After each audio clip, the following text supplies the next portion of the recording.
B21 has been publicly released, and with it comes new content, quality of life additions, bug fixes. First things first, the Russians now have a new vehicle that comes in two variants, the Tigr. The first variant we're looking at has the remote weapon system with the cord.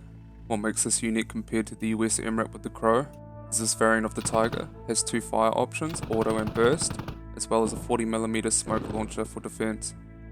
The second variant is the open top. It's quite exposed compared to the MRAP, so don't expect to live too long sticking out the top there. The old Russian Ural for transport and logistics has been removed and replaced with the Kamaz.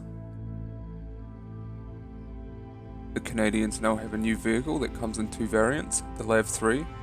Vehicles are almost identical apart from the main weapon systems. One comes armed with the RWS 50, while the other comes with the RWS C6. Russian marksman rifle, the SVD, has been upgraded to the SVDM, where it comes in updated model and textures, a brand new scope that comes in 8 times, and the bipod. The new updated SVD is definitely a huge improvement. The scope itself is much better compared to the old PSO. My only criticism is that the reticle can be difficult to see in certain lighting, so hopefully that's improved. The new scope's magnification is also better than the US marksman kits. Hopefully sometime in the future we'll see variable zoom added. Movement speed has been decreased by 2%. We tested short distances of 100 meters. It's not that noticeable, only a short time difference. I think there'll be further tweaks to movement speed in the future. I just have a feeling Off-World is just doing minor incremental changes over a period of time, just to slowly ease people into the idea of slower movement speed. I just hope if this is the case, that stamina is also readjusted fairly with it over time. VIOP has received some love. It mainly affects squad lead and commander. You now can customize channels to left or right ear. There's also comms priority and sound dampening. Squatter was your man tracked?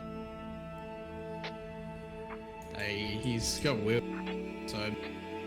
Just a quick note, squad channel currently has some bugs and is actively being worked on for a fix. Water has now received a nice little change, where the post-processing volume has been adjusted, meaning if you're underwater and looking out, visibility is extremely low. The deeper you go, the worse it gets. So now the little mud crabs who like to hide in the rivers will no longer be able to do so effectively. You also still take damage going in deeper water. A fix has come into place for HABs, so we should no longer be spawning on rooftops. This mainly affected the insurgent faction, just due to the layout of the interior of the HAB itself. Only time will tell if this is a true fix, as this has been one of the longest bugs in the game. Now we're heading to the end of the video. There's just a few extra things I'd like to bring up.